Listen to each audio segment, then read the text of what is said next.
Hello everyone, आज हम लोग बात करने वाले हैं हमारे बीकॉम थर्ड सेमेस्टर की जो हमारी एक बुक है बिजनेस रेगुलेटरी फ्रेमवर्क।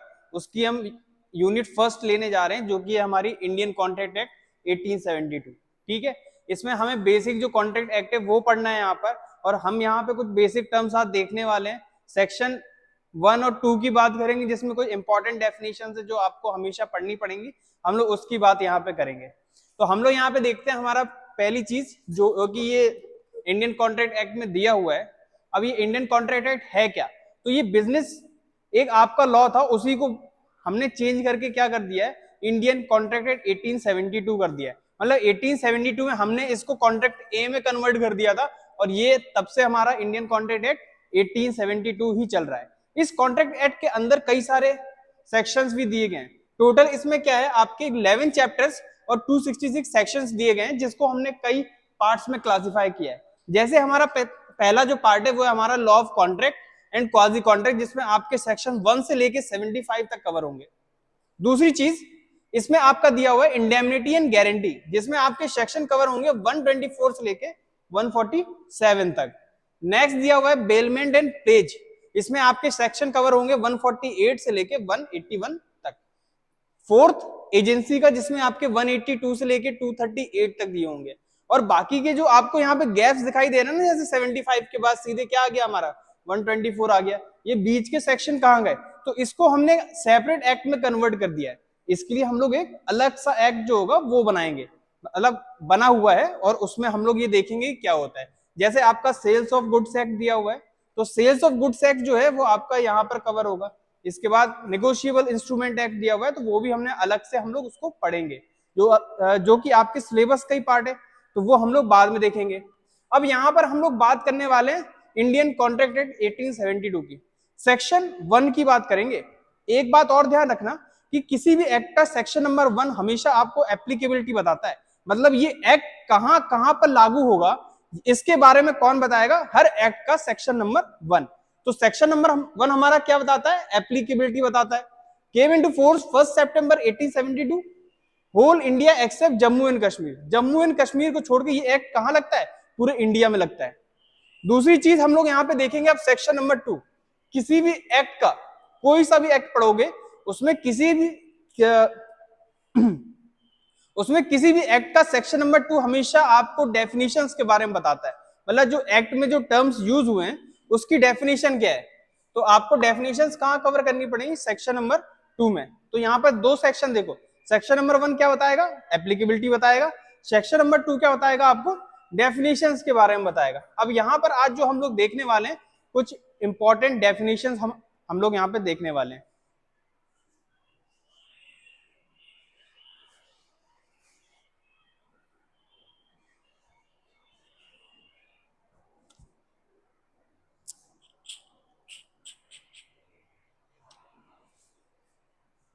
चलिए कुछ इंपॉर्टेंट डेफिनेशन देखते हैं। हमारी पहली डेफिनेशन दी हुई है प्रपोजल। प्रपोजल को हम लोग क्या कहते हैं, ऑफर कहते हैं, जिसका सेक्शन नंबर है हमारा सेक्शन 2 सबसेक्शन ए। इसको हम लोग क्या पढ़ते हैं, ब्रैकेट में सबसेक्शन पढ़ते हैं इसको हम लोग। अब ये ऑफर क्या होता है, ऑफर समझना, आपने किसी को कुछ कहा, मतलब कुछ आपने उसको ऑफर को मतलब ऐसे समझ लो कि आप चाहते हो कि सामने वाला कुछ जवाब दे, उसका हाँ या ना में वो जवाब दे। आप उसकी इच्छा जो है वो लेना चाहते हैं, तो आप सामने वाले को कुछ बात कहेंगे तो उसको हम लोग बोलेंगे ऑफर। इसको ऐसे पढ़ेंगे हम लोग, 1 पर्सन सिग्निफाइज हिज विलिंगनेस, मतलब जो मेरी इच्छा है ना वो अगर मैं सिग्निफाई कर रहा हूं किसी सामने वाले की कंसेंट लेने के लिए, तो उसको मैं क्या बोलूंगा, ऑफर का नाम दूंगा। टू डू और to abstain from doing something, किसी चीज को करने के लिए या फिर किसी चीज को करने से रोकने के लिए, मैं दोनों के लिए ऑफर दे सकता हूं यहाँ पे। with a view to obtain assent of that other such act or abstinence is called offer। कुछ करने के लिए ना करने के लिए अगर मैं किसी को कुछ कहता हूं जिससे उसकी इच्छा क्या हो, मैं मांग रहा हूं, उसकी कंसेंट मांग रहा हूं कि वो हाँ में भाई जवाब देगा, तो मैं उसको ऑफर बोलूंगा। नेक्स्ट भी दिया हुआ है हमारा प्रॉमिस। प्रॉमिस क्या होता है, प्रॉमिस का सेक्शन नंबर है हमारा 2 सबसेक्शन है B. when the person to whom the proposal is made signifies his assent thereto the proposal said to be accepted। अब प्रॉमिस क्या होता है, प्रॉमिस देखो, जिसके लिए हमने जो प्रपोजल दिया है अगर उसने अपनी कंसेंट दे दी, उसने एक्सेप्ट कर लिया वो प्रपोजल, तो हम लोग उसको बोलते हैं प्रॉमिस। तो यहाँ पर प्रॉमिस को एक सिंपल वर्ड में हम लोग देखेंगे तो क्या होता है, offer plus acceptance equal to क्या बन जाता है, प्रॉमिस बन जाता है। मैंने किसी को कहा क्या तुम अपनी ये वॉच मुझे 2000 में दोगे, सामने वाले ने बोला ओके डन, ठीक है, तो यहां पर क्या हुआ, मैंने उसको ऑफर दिया, सामने वाले ने क्या दिया मुझे, एक्सेप्टेंस दी, तो यहां पर ये क्या बन गया, प्रॉमिस बन गया आपका, ठीक है, प्रॉमिस। तीसरी बात करते हैं हम लोग कंसीडरेशन की। अब यहां पर कंसीडरेशन दिया हुआ है आपका section subsection D, section 2 subsection D दिया हुआ है। कंसीडरेशन क्या होता है, at the desire of the promisor promisee perform such act is called consideration. अब देखो कंसीडरेशन को सिंपल वर्ड में कहते हैं समथिंग इन रिटर्न। अब मेरे लिए कंसीडरेशन क्या हो गया, अभी मैंने वॉच खरीदी थी एक, तो मेरे लिए कंसीडरेशन क्या हो गया, वॉच हो गया। अच्छा, जिससे मैंने वॉच खरीदी थी उसके लिए कंसीडरेशन क्या हो गया, उसके लिए मनी इज द कंसीडरेशन। तो ये कंसीडरेशन क्या होता है, समथिंग इन रिटर्न होता है, मतलब बदले में आपको कुछ मिल रहा है तो उसको हम लोग बोलते हैं कंसीडरेशन। आज के बाद आपको बदले में कुछ भी मिलेगा ना, आप दुकान पे जा रहे हो, पैसे दे रहे हो, बदले में आपको सामान मिल रहा है, तो वो आपके लिए क्या हो गया, वो आपके लिए हो गया कंसीडरेशन, ठीक है। और दुकानदार के लिए कंसीडरेशन क्या है, मनी। नेक्स्ट हम लोग यहाँ पे बात करते हैं एग्रीमेंट की। अब एग्रीमेंट किसको कहते हैं, देखो अगर तुमने किसी को कुछ ऑफर दिया है, सामने वाले ने एक्सेप्ट कर लिया, अब क्या होगा यहाँ पर, इसके बाद ये क्या बन जाता है, प्रॉमिस बन जाता है। तो हर प्रॉमिस को हम लोग क्या बोलते हैं, एग्रीमेंट कहते हैं। प्रॉमिस और a set of promise is called agreement.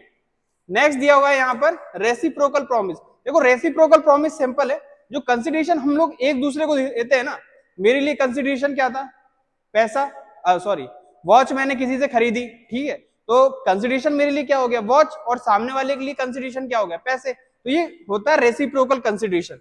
तो ये है हमारा सेक्शन 2 सबसेक्शन एफ। इसके बाद बात करते हैं वॉइड एग्रीमेंट की।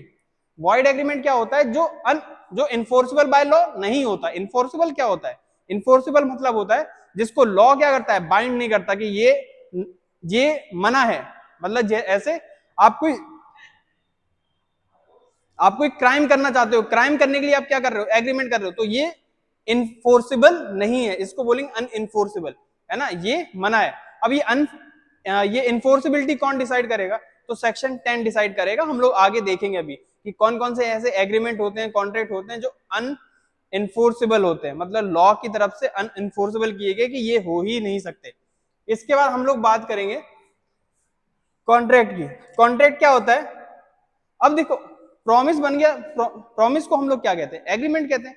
एग्रीमेंट बनने के बाद अगर वो इन्फोर्सिबल हो रहा है, अगर हम उसको लिखा जुखा करके भैया गवर्नमेंट की स्टैम्प ड्यूटी लगा के उसमें क्या कर रहे हैं, उसको अच्छे से फॉर्म में रख रहे हैं, तो वो क्या हो जाएगा, इन्फोर्सिबल लॉ हो जाएगा। अगर वो परमिटेड है, सेक्शन 10 के अंदर है, तो हम लोग उसको क्या बोलेंगे, ये इन्फोर्सिबल बाय लॉ है। तो इन्फोर्सिबिलिटी होने के बाद ये क्या बन जाता है, कॉन्ट्रैक्ट बन जाता है, ठीक है। मतलब एग्रीमेंट तो कैसा भी हो सकता है, अनलॉफुल एग्रीमेंट है तो वो वॉइड एग्रीमेंट है, माना ये, पर वो एग्रीमेंट है।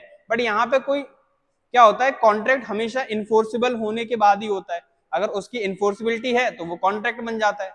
नेक्स्ट दिया हुआ है यहाँ पर वॉइडेबल कॉन्ट्रैक्ट।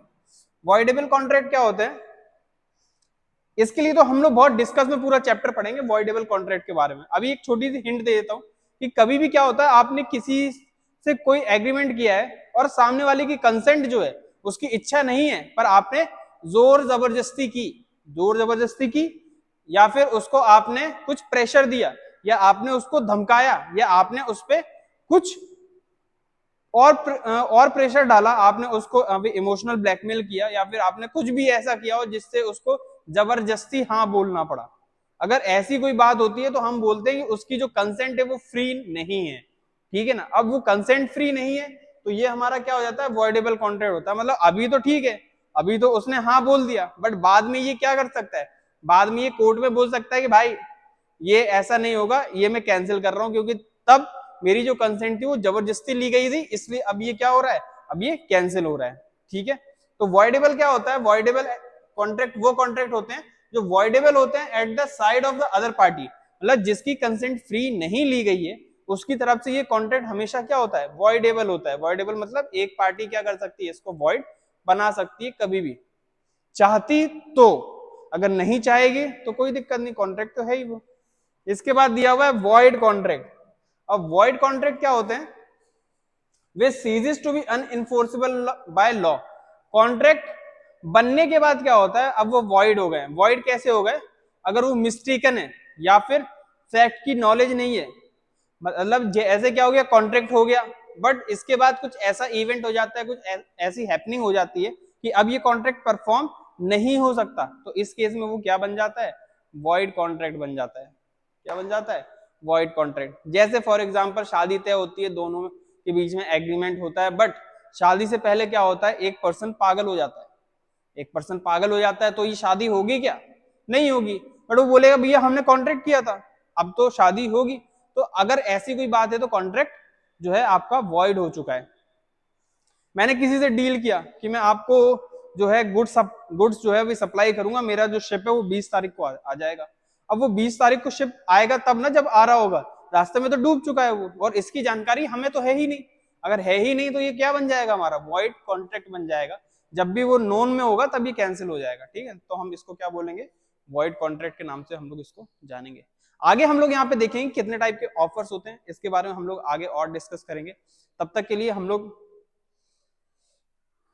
देखते हैं हम लोग ये वाला टॉपिक। अगर आपको स्क्रीनशॉट लेना है तो स्क्रीनशॉट ले लो। आप लोग शॉर्ट नोट्स, आपको बुक्स में इसकी डेफिनेशंस वगैरह सब कुछ मिल जाएंगी, आप वहां से डेफिनेशंस भी देख सकते हो। समझने के लिए आप मेरा चैनल फॉलो कर सकते हो, लाइक कर सकते हो, कमेंट कर सकते हो।